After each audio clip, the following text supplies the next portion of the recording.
And we're back for another week of Breaking Down Security. This is Brian Brake, of course. And as always, joining me is Miss Berlin and Mr. Boettcher. Hello. What up? Yes. So, very interesting week of things. My cat is outside my door wanting to be let in.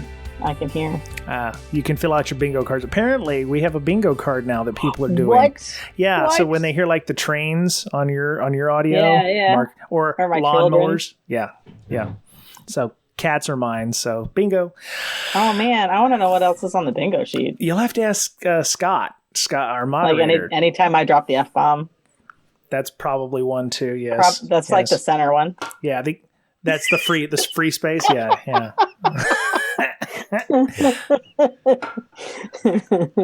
Another space is when Mr. Boettcher is silent. Oh. Fill that one in. All right. Yeah,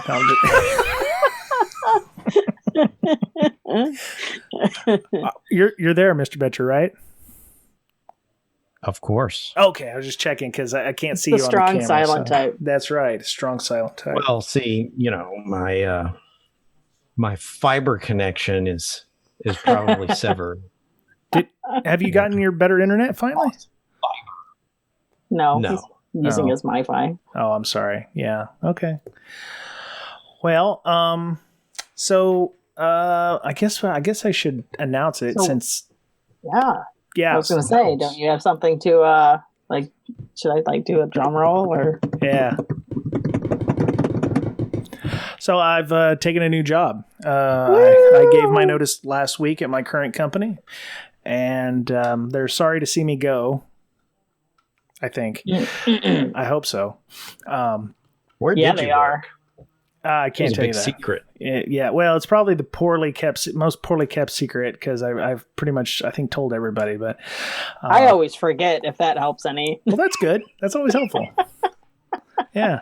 No, so I've taken a job as a managing consultant at a company here in the Seattle area. So I go from working from home almost 100% of the time to not working from home and having a commute. So that's going to be an interesting thing. So maybe more podcasts to listen to. You know what? I kind of have missed doing the whole listen to the podcast thing while I was commuting. So I definitely will be able to catch up with some of the ones that have started. There's definitely a lot more from when I last commuted in 2014. So yeah. So. And as if that wasn't enough good news, I found out today I'm going to be kind of doing the first talk/keynote at Bsides, Springfield, Missouri in July. Yes. So it's going to be about... So we got our keynotes. Now it's Boettcher's turn. That's right. Yeah, I actually submitted and I was like, well, if I get accepted, then that's cool. But if not, it's still cool too. So, but yeah, it's about building community, which, going to talk a little bit about what I know, which is what everybody says you should do. Just talk about what you know. So, yep. We're going to talk a little bit about how I got the podcast started with Mr. Boettcher's help and what we did with that and CSEC East and our Slack community. I'm going to talk about what worked and what didn't work and, a couple of other things. So I have to now, in addition to doing a new job, I have to write a 45-minute to an hour talk. So sweet. Yes. I guess. Yeah. I still have talks to write. Don't remind me. Oh, really? Yeah. Speaking of which, you just came back from Bsides Nashville, right? I did. What was that? How was that? It was very good. I always really, really enjoy Bsides Nashville. Yeah. I didn't really get to watch. There was a couple talks that I wanted to watch, but I did take all three children. So we spent a lot of time doing Minecraft, and we get these little kits shipped to our house monthly called Kiwi Crates. All so right. we put together some of those. They're like little maker boxes that the kids get. So it was like a take your son to work kind of thing? Kinda, yeah. My oldest just played games on his phone the whole time. And Oh, well. then the other two kind of had some interest in things. That's cool. They all really enjoyed the keynote. We sat in and watched the keynote. Cool. Excellent. So yeah, it was a good time. Nice. All right. So, Mr. Boettcher, let's do our weekly, malware report. What have any new malwares for you? Because it kind of segues into our topic for the week. So interesting that we hadn't had ransomware in quite some time. Oh yeah, and we finally got one today. Sweet. And the it actually hit. Email address. It was an email address. Well, attempts. We haven't got any attempts in well over a year. Mm-hmm. And so this one came in, and it was a new type of email that we'd never seen before. And we're like, wow, that's really cool. Yeah. And so the problem is the email address didn't exist, but at least they tried, right? And the thing was that there was an image that had the password in it, right? So that can't be caught by, first of all, right. There's a Office document attached, which has the infector script embedded in it. Mm-hmm. And typically these sandboxes will read the email body and say, okay, is this the password? Is this the password? Is this, and they'll just try. Right. Right. So once they decrypt the attachment, they'll execute whatever's in there and see if it's malware, whether it's JavaScript or whatnot. This one had an image with the password in it and a bunch of text. So I thought that was pretty clever. Okay. So now the sandbox people will have to adjust. Right. And probably try to read, image to text or something. I'm not sure. Well, that's what I was when you were describing it, the only thing I could think of was that something in the body was doing some kind of OCR on the image, and then it would read that and execute it. But I guess that's not the case. No, this was HTML. So the image with the text in it was in, the HTML of the body of the message. Right. Right. And then the attachment was just a zipped, or not zipped, but encrypted, right, attachment. Mm-hmm. So it's another evasion technique. They know that we haven't fallen for any of their stuff in quite some time, so they don't even try. Yeah. And that way, when they do try, we capture their new stuff, right? Yep. So now they tried one email just to see, and it didn't work. But hey, now I'm telling you can think of how you can defend it. Yeah, we may talk about it there as well. Cool. So that's the latest malware report. Very nice. Very nice. It was ransomware that used a SQLite database for some reason. Okay. Not sure. We didn't really get into, what are they storing in the database? So is it encryption keys for each file? I'm not sure. Right. So. Right. Yeah, that's... Leave it to the reversers like Tyler to figure that out. Exactly. Wait a minute. Ms. Berlin said she just watched a video with him. What was that on? No, I wasn't a video. I was sitting front row. Oh, he was at Bsides Nashville. No, he was at Neo ISF. Oh, that was a different thing. Yeah, Northeastern Ohio Information Security Forum. It's like a little bit south of Cleveland. Okay. And he was there presenting. He did a little lightning talk about reversing some malware. That's some smart dude right there. I'll tell you what. It was extremely interesting. Yeah, he did a debugging and analysis class for us a couple months ago. It was really well received and really really great stuff. So yeah, if you ever get he basically just showed like I assume this doesn't work for everything, but it was like what you can do in 10 minutes to reverse malware to try and figure out at least the beginning of what it's doing. Very nice. Okay. And he went through like a quick and dirty analysis kind of thing? Mm-hmm. Like dropped it in a sandbox or something, I would imagine? He ran file against it to see what kind of file type it was. He ran strings against it to see what it contained, and ran some other stuff just to see what was inside. They were both flash files. Oh, okay. And trying to see what malware was, like where it was downloading from and what it was trying to do. In this case, it was a crypto coin miner. Okay. All right. Well, and another excellent segue. So let's go ahead and segue into that. So Mr. Boettcher was talking about malware. You were talking about crypto coin miners and such. The Verizon database data breach incident report came out. Did I just butcher that? No, it's not. It's not database. Data breach investigation report. Ugh. Yeah, I kind of get confused between the DBIR and the BDIR, right? So BDIR is a breaking down incident response podcast, which everybody should be listening to, right? Exactly, so that's once a month. So it's not gonna break your listening queue, pun intended, and all that. But the DBIR stands for DBIR, Data Breach Investigation Report. And then there's DFIR. Oh my God. Oh, just dying here with the acronyms, people. Oh, wow. There's DIOR, which I think is a fashion thing. Dior, yeah. Dior. Oh, wait. I don't know anything about that. Anyway. We're digressing. So that comes out every year. I see those stilettos in the background break. You ain't hiding nothing. That's true. I was going to say, you sure as hell don't see him here. They make my butt look fantastic. That's all I can say.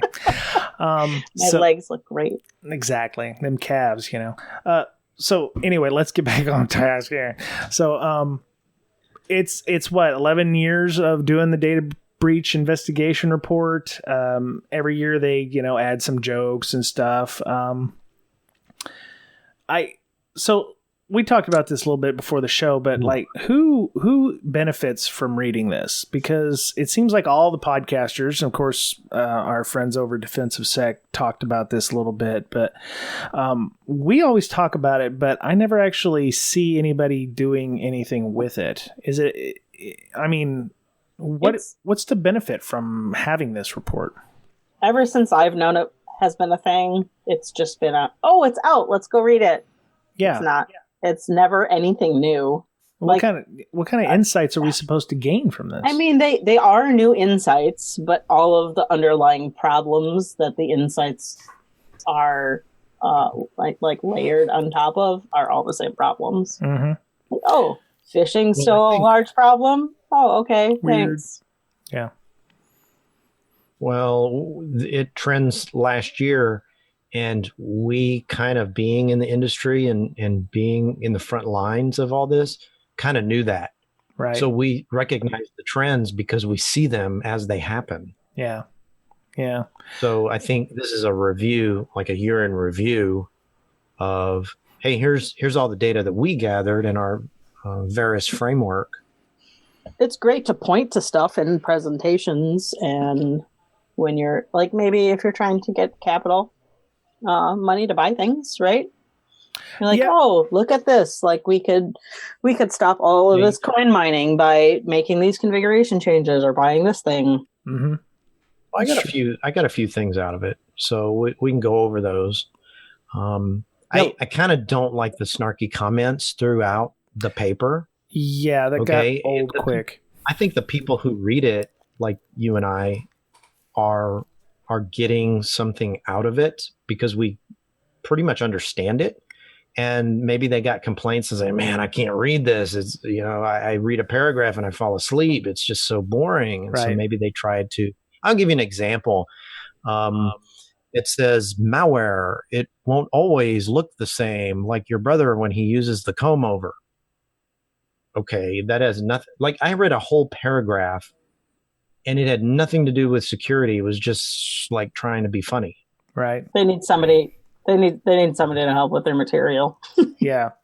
And there was a section, some of the the quips and everything only made sense if you actually Googled them. I don't know where Bell's Beach is, but they made a comment about, every day you're dealing with, some companies are dealing with malware like the beaches or like Bell Beach or something. The weather on Bell Beach, it's always bad or something. And I'm like, I don't know what the context is there, So contextual, quips like that kind of went over my head. I apologize for that, but Some people will click an attachment faster than Harry Turner. Harry Turner. I had to look that one up too. He's like a lot of that. He's in the Guinness World Records for the fastest Morse code typer or something at 135 words per minute or something. And I feel like they had to look that up. I bet they did. Or somebody who's just really good at Jeopardy would have, wrote the report. Or maybe that's why they put it in there. They wanted to teach you something else. Oh no, I definitely learned something because I read about this guy's whole life. And so what did you learn from the VERIS and DBI? Well, funny thing. I learned about the weather on Bell's Beach and the fastest Morse code typer. So if you make it on Jeopardy and that wins, you have Verizon to thank. Exactly. Or whoever works there that wrote it. Exactly. So we downloaded the full report, which is 68 pages, and they require you to register, which you can get it by just putting crap in the registration field. So don't feel like you need to actually put in real information if you want to actually look at the whole report, or you can do like what most people probably did and look at the executive summary, which is only 8 pages. Something I found interesting was they said 78% of people don't click on a single phishing campaign all year. Now, I don't know how many people that is 78%, but that's still fairly good. The problem is 4% of the targets in any given phishing campaign will still click on it. So phishing is still a very viable option for bad guys to do things.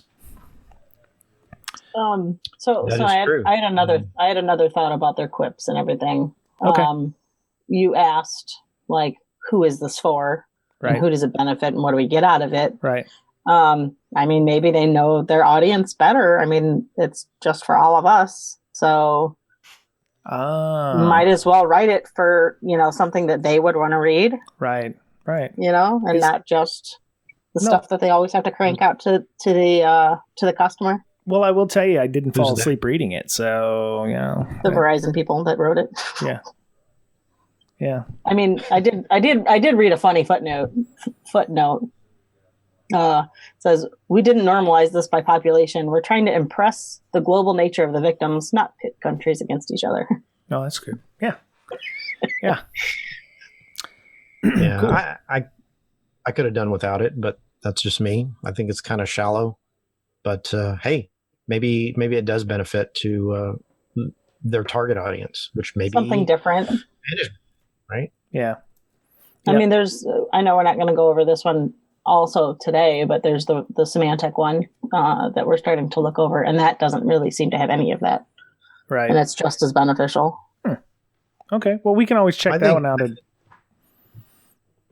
Back to the phishing. Yeah. You said 4% will fall for it. We'll click on any given phishing campaign. So apparently, of all the data they had, 4% of people will click on anything.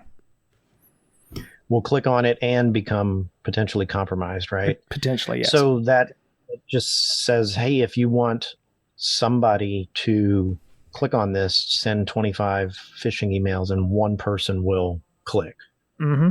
Yep. Right. And one person will become compromised. Now, I thought it was interesting that they said only 17% of the campaigns were reported. I don't know what the size of the campaign was. I'm assuming that a campaign could be 5 emails or 1,000 emails. Certainly the larger ones will get reported. But even if they do get reported, there's a lot there. Like, how fast do you respond to that report? If it takes you a day to respond, to gather all your data, to find out who got the email, what it was about, what it did, maybe reverse any malware that may have come from it, it's way too late. They've compromised 4% of those systems, and they're already on their second, third, fourth layer of compromises, right? They've gone beyond the patient zero, and they've already infiltrated other things. So even if you find everyone and clean them up, they're already in at that point. Yep. So I think it's real important that phishing be addressed, because it is probably, and I don't have the right data in front of me on this phishing, but it's there is a social engineering component to the vast majority of these breaches. Sure. Yeah. And so one of the other facts that they came away from this was that they say that you have 16 minutes until the first click on a phishing campaign. So somebody sends a phish, you've got 16 minutes to detect it, or 16 minutes until, some guy from marketing or sales or your engineering folks click on the link. But it will be 28 minutes until your first savvy email user reports it, which means there's about 8 minutes of additional time before somebody actually goes, hey, this is probably not a good thing. We should probably report it to security. Which that's not good. And I've actually seen phishing campaigns that it didn't take 16 minutes to get infected. Depending on the organization, it would take few minutes, and you get very little time to do that. And that's it depends just on what go ahead. What was contained in the email. Was it malware, or was it like a cred stealer? Because cred stealers involve more hands-on for the attackers, so it typically takes longer. Mm-hmm. But malware is, as soon as they click on it, they're infected, and they may not even realize it because they're pretty under the radar. Right. And then you have to have other controls to try and detect that. Because I've seen people, I looked at the attachment, I clicked on macros, or I double clicked whatever, and nothing happened. So I just deleted it and moved on. Yeah. Something happened, right? Yep. Something bad happened. And it says over 92% of malware came initially via email. So that's the number one vector for malware is email. 92%, that's quite a bit. Yep. So here, my question is, if the endpoint security companies are, out there and they're on your systems, we were talking about this in Slack, and one of our users, she goes by the name of Director of Infosec, very apropos because that's her title at work. She said that she has a system, and she says it's a bit hinky, but it sounds like it's fairly sophisticated and pretty awesome, so that any kind of alert that goes off on a user system about being malware or email infection or whatever, her IPS and her systems will automatically put that box in an isolated VLAN to keep it from laterally moving to other systems on the network. And I was like, that's genius, because I don't know of any other organization that has anything like that, where they're isolating based on bad behavior on the system or something that's out of the ordinary, which I found quite interesting, and I have thought about suggesting it to my own company.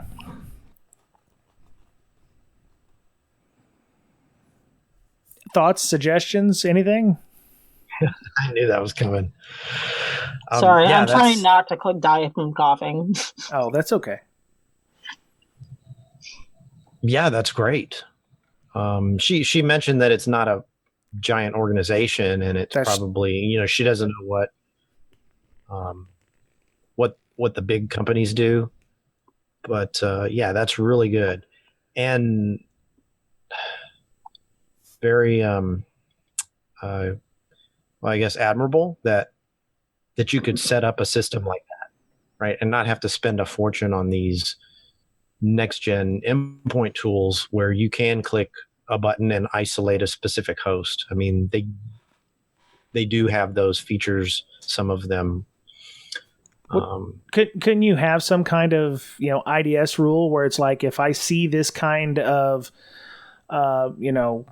if I see somebody trying to make a connection out to something, isolate that system on the network, or if I see you've got your Windows logging stuff, the LogMD stuff. If you've got something that lights off according to, known bad behavior, isolate that system immediately on the network. That way, the initial vector is going to be somebody clicking on something. Oh no, I clicked on it. That's okay. We've got you isolated. You're in your own little VLAN, your own little, isolated box where, you're still got internet access because we want to analyze the malware later on, but you won't be able to do anything inside the network until we pull you out of that VLAN.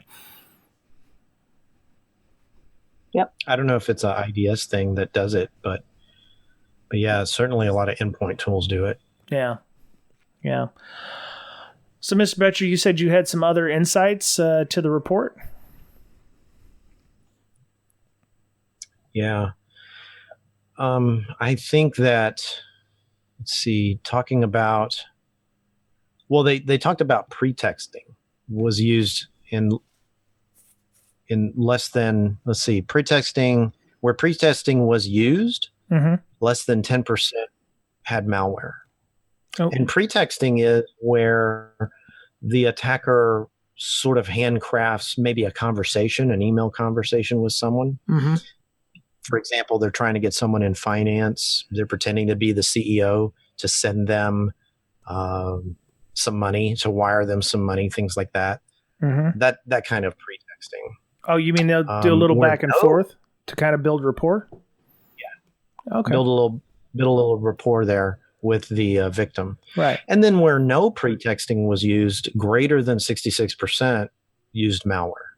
Right. Okay. So if there's back and forth there, then they have some other means, like they're trying to gain credentials or just take money, right? Get them to give them some more access or steal something from them directly. And it was used, pretexting was used most often in HR and finance, which makes sense. Sure. Would that be a... And then I would strongly suggest that you tell your people in HR and finance and everyone in your company, don't put your current company on LinkedIn, because those emails are harvested. And then we see people who put their information on LinkedIn, they're the ones that get the most phishing emails and things. I don't put my current company on LinkedIn. I don't even think I've had a single phishing email in 2 years at work. So, I mean, unless you want to use it as a honeypot. Oh, could do that. Yeah.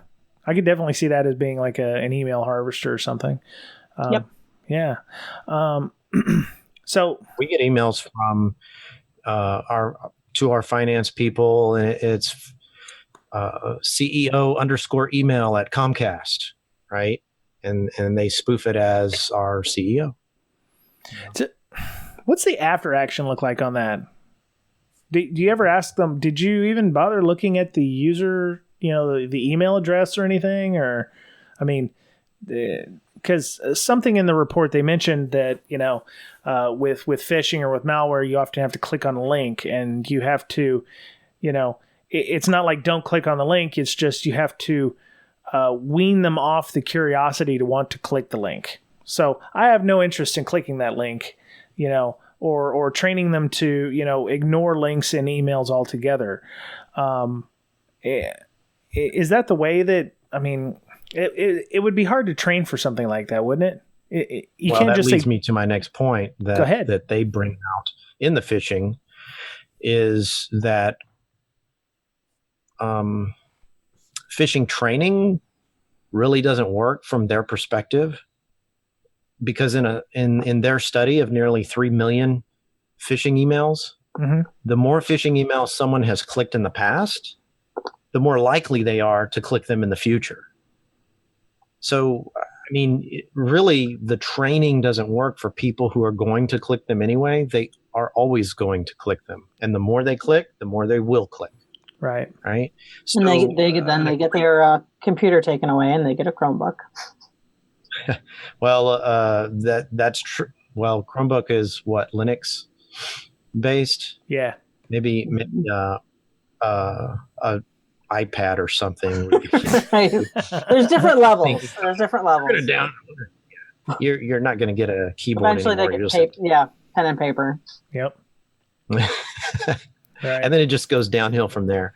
But an acquaintance of mine and ours really once suggested that why not approach this as you have your list of people who have clicked on them in the past and probably will in the future, or most likely will, that they're on the list when the company has to go through another round of layoffs, right? Why not get rid of your biggest risks when you're just somehow randomly choosing, nearly randomly, employees to let go. That would be a kind of way to trim the fat, is to get rid of your riskiest employees too. True.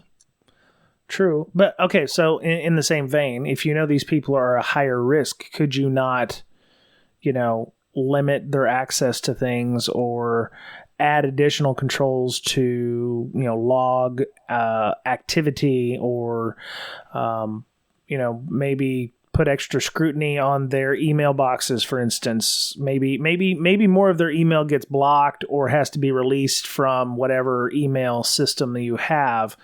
Yeah, all HTML is blocked in their inbox. Yeah.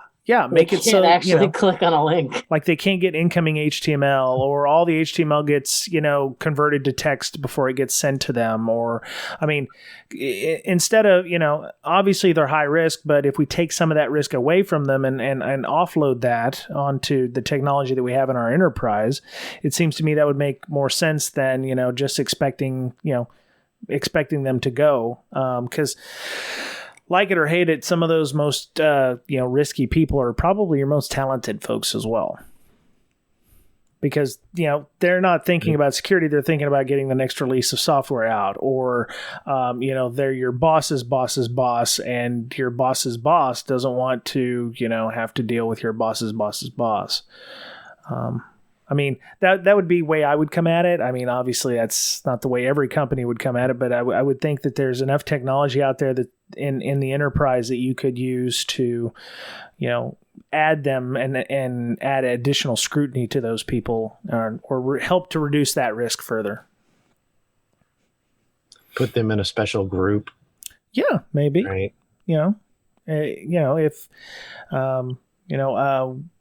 maybe take some of their permissions away via GPO, for instance, if, make it so that they can't necessarily do something, across the network like everyone else can, or, maybe implementing two-factor across the network for everybody would reduce the risk for everybody, not just those handful of folks. Mm-hmm. So... Well, which is what the report says. Use two-factor auth. Phishing campaigns are hugely effective, so two-factor auth can limit damage if credentials are lost or stolen. There you go. Mm-hmm. Yep. And I think if you want to skim through the document and try to get something out of it, there are little sections in red called things to consider. Mm-hmm. That's a little thing that you can read that may have some insight into, okay, maybe I should try this thing. Right. So those are some good points in the document, the things to consider. Right. There's a lot of numbers in here that were like, these things don't add up.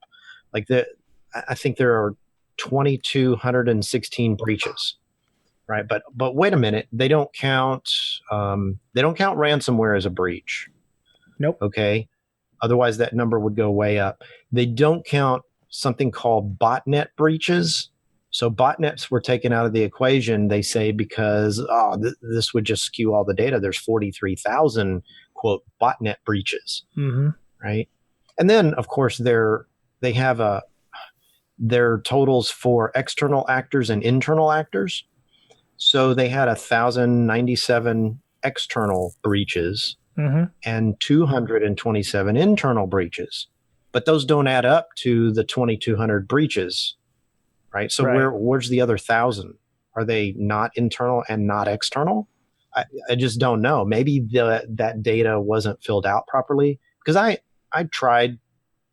investigated being part of the VERIS framework mm-hmm. 2 years ago. Yeah. And there is a ton of data that you have to fill in for every not only breach, but incident as well, and events, right? And there's like 100 things you have to fill out. It is very difficult to implement the VERIS framework in an organization, and to do it properly, I'm sure there's a lot of things that don't get filled out just because it takes so much time, or you're confused. What do I fill out in this situation? There's so much data. All this stuff may not apply to a certain event or incident. Yep. Right. So you have to take that into consideration, that these numbers don't add up. Yeah. They do not consider, ransomware breach, maybe a breach of confidentiality. I'm not sure. So, there's that. And another thing I think on the file types that they mention, Office docs and PDFs combined only represent 20% of the file types they get in phishing emails. I would think that's a lot more, but a majority of them were JavaScript and executables. And if you took our advice a year ago, you would be blocking those already. So you'd get rid of 80% of the potential infections right there off the top just by blocking those in your gateway. Yeah, but it would make the Verizon data breach investigation report that much more boring, wouldn't it? Well, they could drill down further, right? So true. A lot of the things you need to do is get rid of the heavy hitters. So if you're getting 60% of your attachments that are malicious JS files, right? Well, then stop allowing JS files. Right. Right. When are JS files in an attachment a legitimate thing? I don't know. Maybe when somebody interviews to be a programmer and you want them to create some JavaScript and they send it to the recruiter. I'm not sure that would even fly. Well, you just rename the file to JS1 or 001, and that gets around most email filters. I get told a lot, hey, we block zip files. Okay, I'll just name it to 001, and then you rename it back when you're done. Like, hey, great, that works. I'm like, oh, great. Yeah, good ones are supposed to actually check the file type.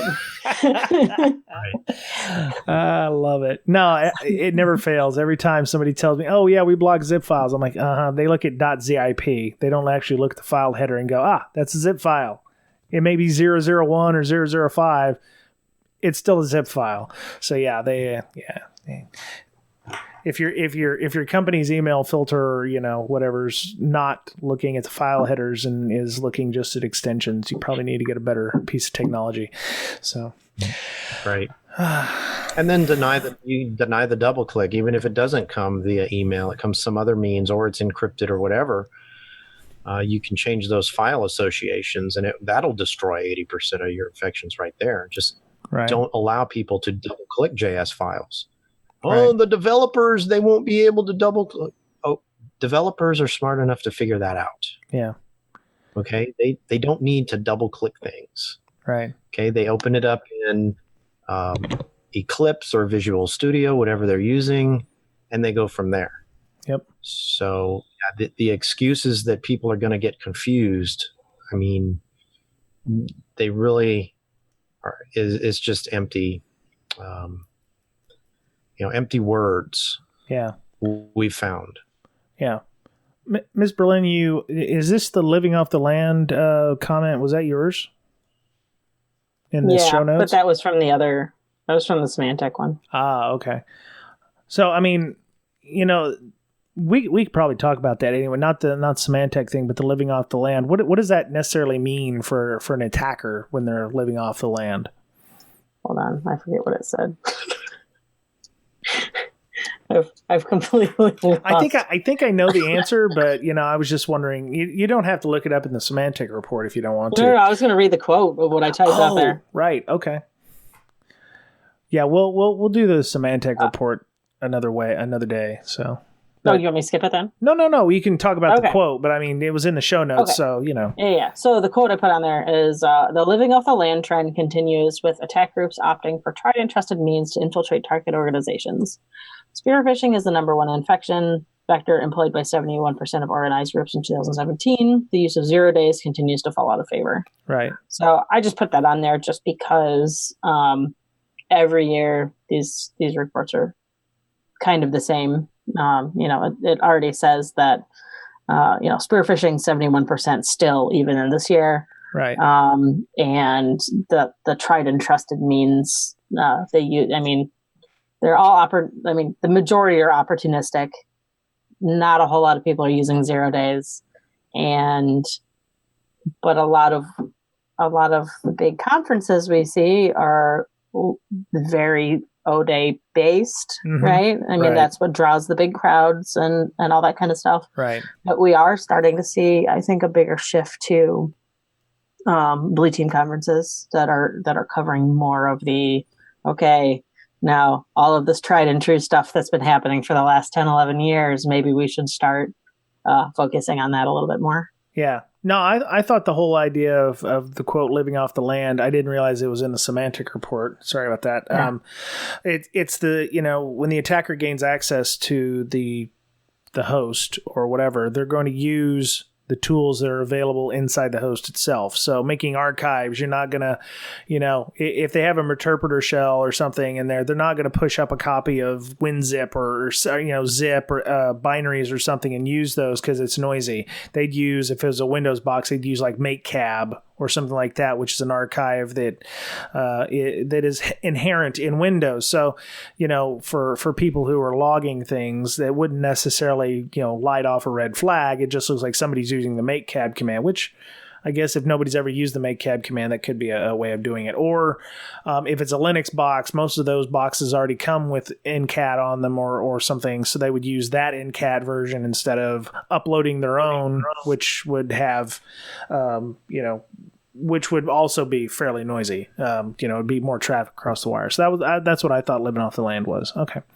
So anyway, I've got something I wanted to talk about, like a little short subject before we go. Is anybody have any other thoughts about the DBIR? Nope. Well, if you can't take things just on their face, you have to put them into context. Right. Like the breaches per pattern, they have them divided into patterns: web application, point of sale, privilege misuse, cyber espionage. The biggest is web applications. Well, yeah. But if you drill down, it's like botnets attacking web applications. And then crimeware is everything involving malware that didn't fit in any other category. Right. But malware is spread throughout every one of the patterns. Right. So you have to kind of you can't just take something and say, well, web applications is the biggest thing. Right. You have to read all of the categories and figure out how are they categorizing these. I'm not sure why they're categorizing. Like the second most common is miscellaneous. Well, okay. So that's everything that didn't fit in the crimeware catch-all and anything that didn't fit in the malware catch-all that wasn't necessarily crimeware and miscellaneous. Miscellaneous incidents in which unintentional actions directly compromise an attribute of a security asset. So I'm not sure whether that was they left their laptop in a car, and that was unintentional. Right. I'm just going into Starbucks for 5 minutes. Yeah. Right. Yeah. Yeah. Or they got phished. Right. Right. That could be phishing. Miscellaneous errors. Right. Misdelivery of information. Ooh, I'm sorry, I accidentally put my password in that phishing site. Right. Yeah. Yeah. Things like that. So it's important to read the details if you're going to read the report or not take things out of context. Like I hear a lot that internal actors account for 80% of all breaches. Buy our tool to get a handle on your employees, what they're doing, where they're going, and what they're accessing. Mm-hmm. Things like that. I don't know where they get those numbers. According to here, 73% perpetrated by outsiders, 28% involved internal actors. What does that mean that they're involved? Right. Right. Does that mean that they got phished from an outsider? I don't know. Right. Right. Yeah. I mean, I'm sure the outsider wrote the malware. Yeah.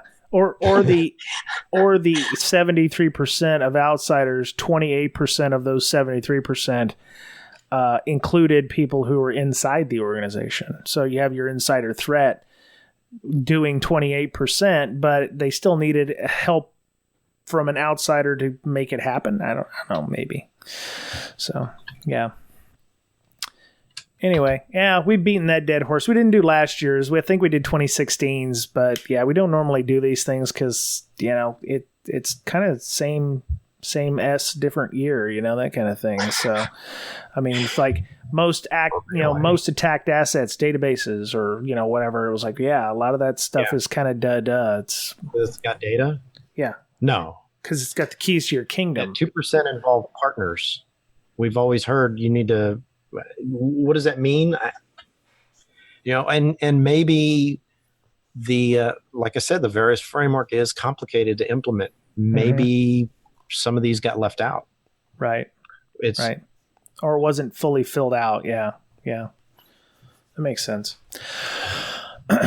Anyway, so that was. And at the end, they do talk about the differences between like what constitutes an incident. What constitutes a breach, things like that. So just to get some context. Yep. All right. Well, I mean, that's all I think we need to talk about the 2018 DBIR. There are probably a ton of other podcasts that are going to talk about it as well. I know Defensive Security did a little bit on it too, which I found their analysis very, very useful. They always do a good job, Jerry and Andy. Did they like the jokes? I don't think they talked about the jokes. Maybe we're not supposed to talk about the jokes. I don't know. Anyway. I mean, a lot of them aren't jokes, so there's that. It's very contextual in some cases, yes. I would, if there's anybody who wrote or worked on the DBIR and would like to come on and we'll put a voice changer on or something, I'd love to have you come on and talk about the actual building of the report, not necessarily the jokes. I promise I won't make fun of you a lot. A lot. Well, you're not helping. You're not helping. You're not. That's why people come on. That's why people come on, right? People aren't going to come on if we're going to get made fun of. So. No. I don't know. We're going to have Gail from HR talk to you about your comments. I've been told I'm an HR nightmare. I don't know why. You should put that on your business cards. Put that on my resume. There you go. I don't see it. No, me neither. Right? No, you're a delight. The same people that say that I'm no shit. No, I can't remember the word. Intimidating. No, you're not intimidating. See? And on the next topic for blending down security, we just that's funny. Yeah. Anyway, so before we go, I have something I want to talk about, and it kind of goes back to what I was talking about, me starting a new job. And when I gave my notice with my employer, I started beforehand. I'd had a day or two before I had decided to make the leap and give my notice, but I was starting to prepare the offboarding that I don't see a lot at other companies. So when I gave my notice, I told my boss, I was like, look, I've got all this access to these various companies, third parties, I want to make sure that I'm out of your system because I've been there for 3+ years. So I have access to a lot of stuff. It's not just like you've been there a year and you're a developer and you have access to code and that's about it.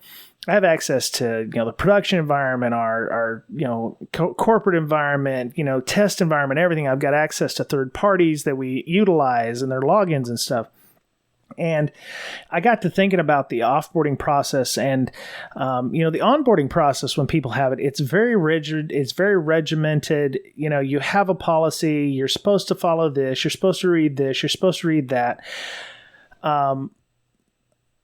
I have worked at other companies, and it's not this one. I haven't fully offboarded yet with this one, so I can't speak from experience. But the offboarding process for a lot of companies seems very ad hoc. I don't know. Am I wrong on that?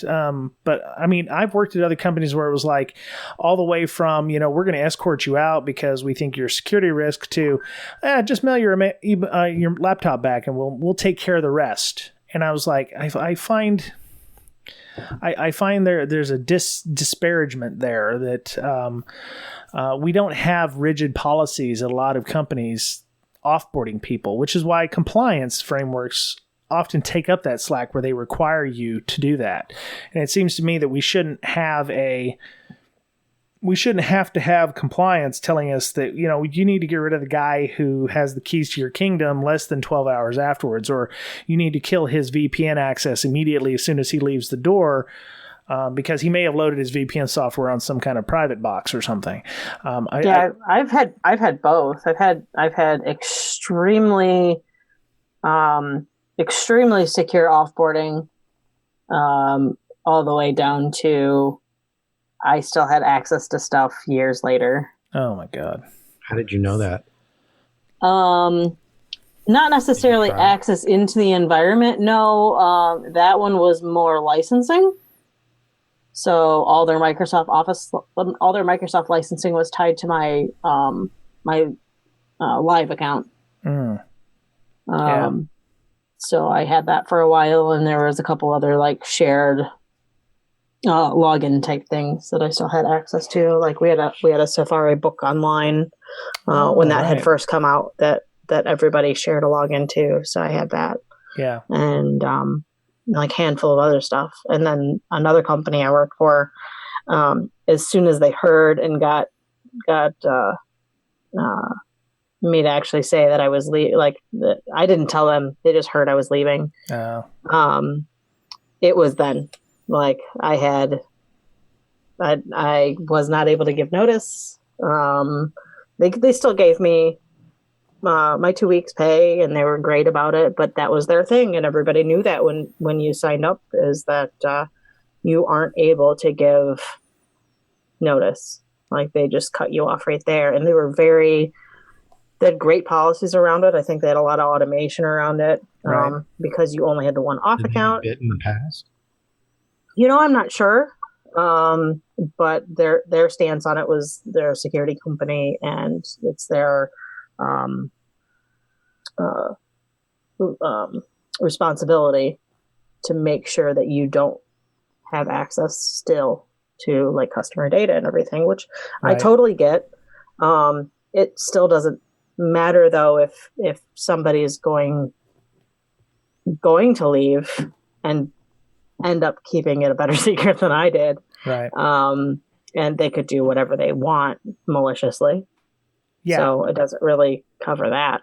Yeah, I mean, if you were going to do something malicious, it wouldn't be in the last 2 weeks that you were working there. You'd been doing it over the long term. But I've had that happen and heard that happen where it's like they gave notice and they're like, "Yeah, you're not gonna be here for anymore. That's it. You're done." And it's not personal. It's not personal. It's just they're worried about the insider threat thing. So yeah. Yeah. The only thing that it kills me on, especially if you have direct customer relationships. Mm-hmm. Is that those relationships are severed, and anything that you are currently working on, if it's not well documented somewhere shared, right, that's going to impact the customer and ultimately impact the business. Right. Yeah. So that kind of stuff, if you can't offboard that, I think could cause problems and relationship problems between the customer and the company. Right. Yeah. So I mean, I think from the company side, there needs to be a well-defined method by which you're offboarding people, kind of from the outside in. So if it's VPN access to get to everything, kill the VPN access, and that kills pretty much 80% of the access, or, invalidate their two-factor or what have you. But I think from the side of a person, and I know that Infosec were like, why are you talking about this? But from the point of view of a person and the culture, the people who are leaving should care enough to want to be out of the system. I don't want access to this company once I leave it. And there should be no idea that I would want access to that or to be construed as, wanting access. So I told him, I was like, the last day of work, I will drive to our office, which is an hour and a half away, or on a good day. And I will physically hand in my MacBook and my two-factor device. And if they want to give me back my two-factor device, I'll have the IT guy factory reset it. So he's physically reset it. I don't want them taking anything of what I say at face value. I don't keep personal stuff on my work laptop. I don't keep work stuff on my personal laptop, which makes it so much easier. But, I was also like, here's a list. And I took a screenshot of every 150 logins that I have in my password locker. And I was like, here's what you guys need to look at and make sure that, I am out of those things. And, which included, third-party websites, external scanning, vulnerability scanning tools, for instance, or what have you. And I'm already, I've been so busy this week with meetings just to turn things over. It's been amazing.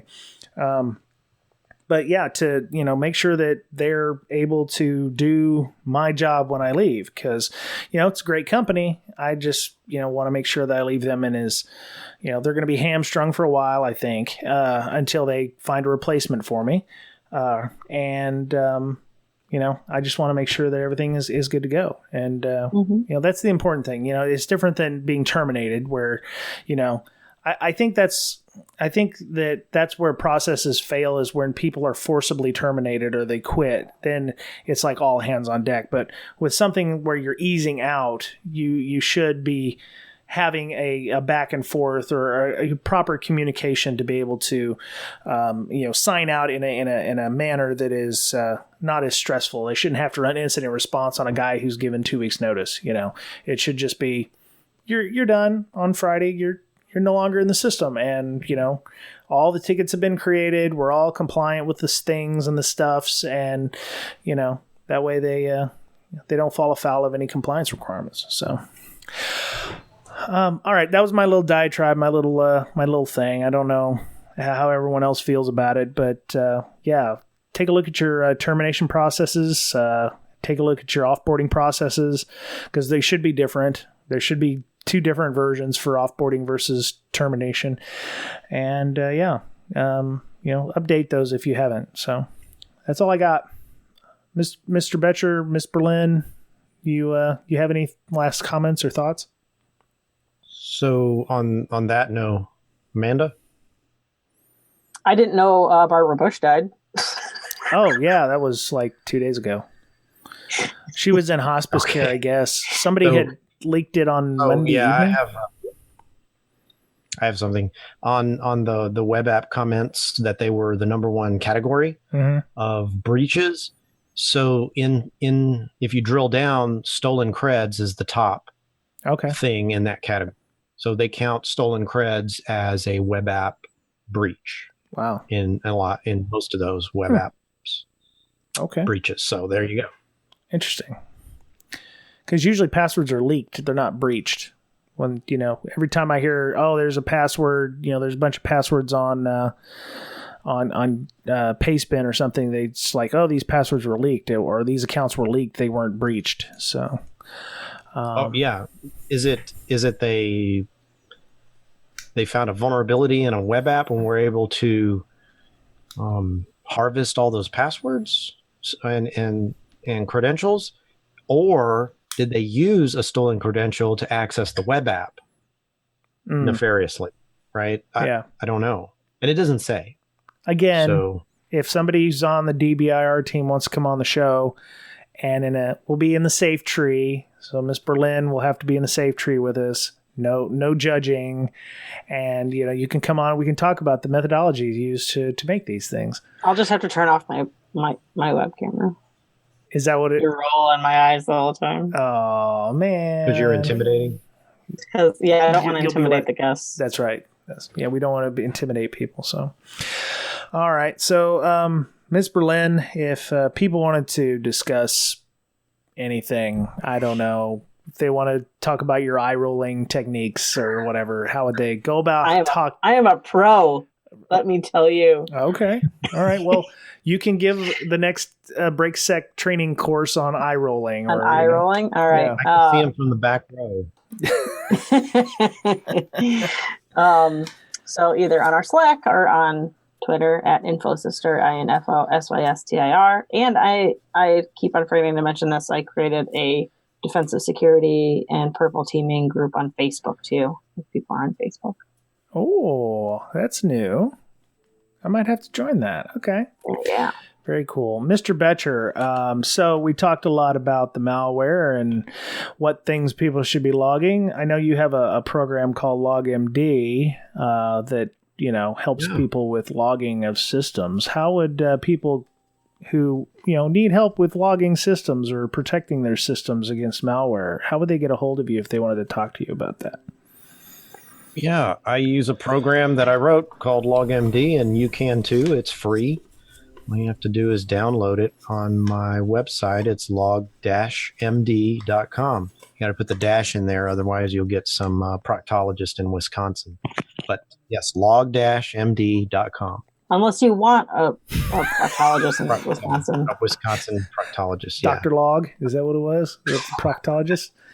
Makes sense. That's not right. That's so not right. Okay. Man. Anyway.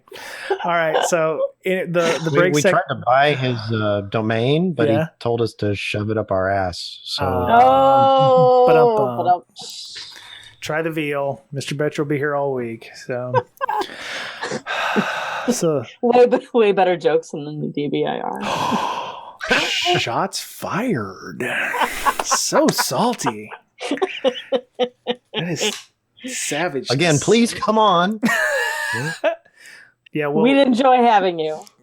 Yes, we would. So for some insight. Exactly. Yeah. So the BreakSec podcast's official Twitter is @BreakSec, BRAKESEC, and you can follow me on Twitter. I tend to retweet a lot of things, but I actually put out some insight today about vulnerability management. If vulnerability management program is only based on what you're scanning, you're probably sticking a finger in a dam. So, that was an insight that I put out just recently. So, I mean, not much of an insight, but still, it was original content by me. But you can follow me at Brian Brake, BRYANBRAKE. And we have a Patreon. So thank you to all the people who are supporting us on Patreon. We just had a couple of new users support us on that, which was great. It goes to hosting the podcast on Libsyn. Also goes to upgrading our equipment if something happens. So yeah, like Mr. Ed here, who, gave us a couple bucks. That's all we need. A couple bucks is all we need. $1, $2. Don't go too crazy on that. So if you find value in what we do here, we believe in the value for value model. So if you want to leave us a couple bucks in a tip jar, it's great. So we're on Apple. They call it Apple Podcasts or something now instead of iTunes, but I mean, you can find us on iTunes as well. We're in the Google Play Store, TuneIn Radio app, iHeartRadio. We're on Spotify. I forgot about that. I forget we were on Spotify. That's kind of a big deal. So yeah, if you are interested in listening to the show, please let us tell your friends and let us know that you enjoy the show. We're also on Slack. You can DM BreakSec on Twitter, or you can just email us at bds.podcast@gmail to get on that. So we're very active on there. David, Mr. Cybuck, who just did the resume review at Bsides Nashville, which went over gangbusters apparently, it runs our book club. So we also have some training with Professor Miller, Matt Miller, who we've had on the show, University of Nebraska at Kearney. He teaches our ASM, our assembly and reverse engineering course. So we're doing about week 4 of that. And those videos will be out in a couple of weeks. So if you're interested in seeing those, not a couple of weeks, actually probably end of June, we'll try to put them out for free. So if you're interested in doing that. So that was it for this week on Breaking Down Security. Next week, if everything holds, we'll be talking about... Should I jinx it? Boettcher? No, don't jinx it. Okay, well, we have hopefully something really, really good coming up, and it'll be a really great interview, and we're looking forward to it, hopefully. Probably jinxed it already, so... Last time you said, we're going to have this awesome podcast, I had to go somewhere. Our guest didn't show up, and it was just you talking. But that was right? A good show then, yeah? He hesitated. What were your exact words? Like, wow. I can't remember what you said about it, but it was pretty hilarious. And in fact, you should have recorded that and just put that 5-second blip out. And that would have been really up. Like just a 5-second podcast. Oh man, that's hurtful. God, dog. Anyway, like the 1-second Super Bowl commercial. Yeah, that's right. No, that was like what, $5,000 for the 1-second Super Bowl commercial. Yeah, so they divided 1 million by 60 or something like that. Yeah. Oh. Right on. All right, well, that was it. We're done for the week on Breaking Down Security. Have a good week, and be nice to one another, and we'll talk to you again soon. Bye. Bye-bye.